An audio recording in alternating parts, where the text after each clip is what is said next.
Je pense qu'on est tous fatigués et on aimerait bien avancer. Alors, pour y parvenir, nous vous proposons pour 2024 un budget qui s'élève à 135 millions d'euros, soit un montant qui reste soutenu et comparable à celui des années pré-Covid, qui était aux alentours de 136 millions d'euros, dans un contexte, vous l'avez compris, difficile pour les finances des collectivités locales.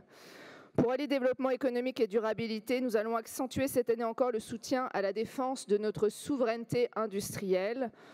Nous sommes une grande région industrielle et comptons bien le rester, malgré les vents parfois contraires. Il y a encore trop de start-up créées et incubées en Île-de-France qui ne pensent pas à s'industrialiser sur notre territoire.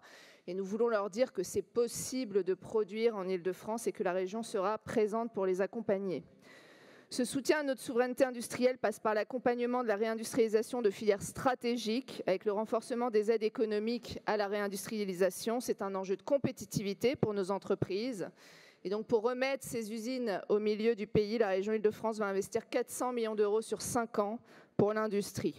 À travers des dispositifs que vous connaissez, PM Up Jeune Pousse industriel, pour des premières usines en Île-de-France, en phase avec les objectifs de décarbonation et de circularité de l'industrie. Je pense aussi au dispositif PM Up Souveraineté et Transition écologique.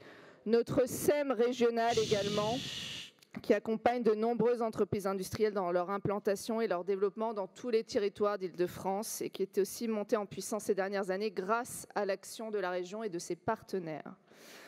Le soutien à notre souveraineté industrielle, il passe aussi par la mise en place d'un fonds souverain régional, le Fonds Île-de-France Capital Investissement de 245 millions d'euros, pour renforcer le haut de bilan des entreprises franciliennes et les ancrer sur le territoire régional.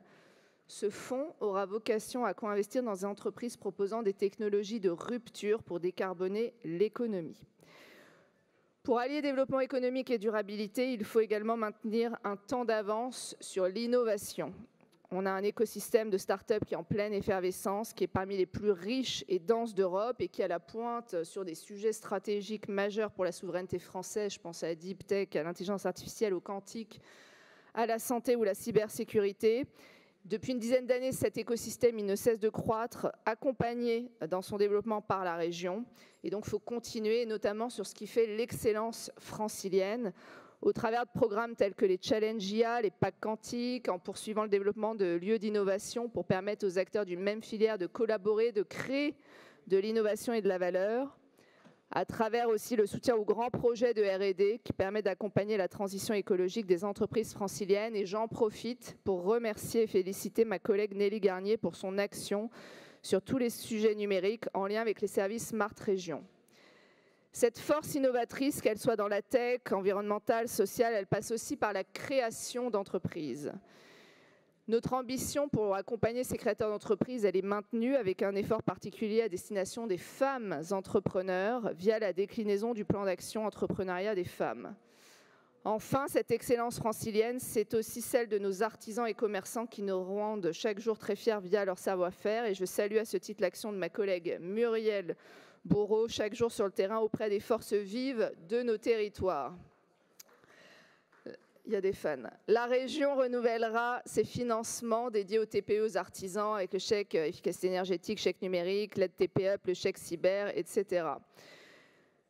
Les Jeux olympiques et paralympiques peuvent être un formidable levier d'attractivité, de développement de marché pour nos entreprises. La région fera tout pour mettre en valeur leur capacité d'innovation et leur singularité aux yeux du monde entier, à travers des appels à projets tels que InnovHub Sport et événementiel durable pour développer des dispositifs innovants et contribuer à l'héritage des Jeux en matière d'innovation.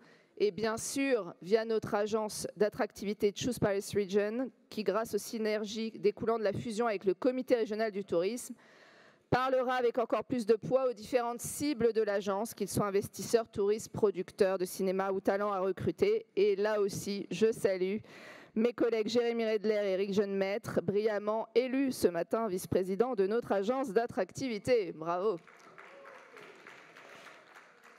Merci pour votre écoute.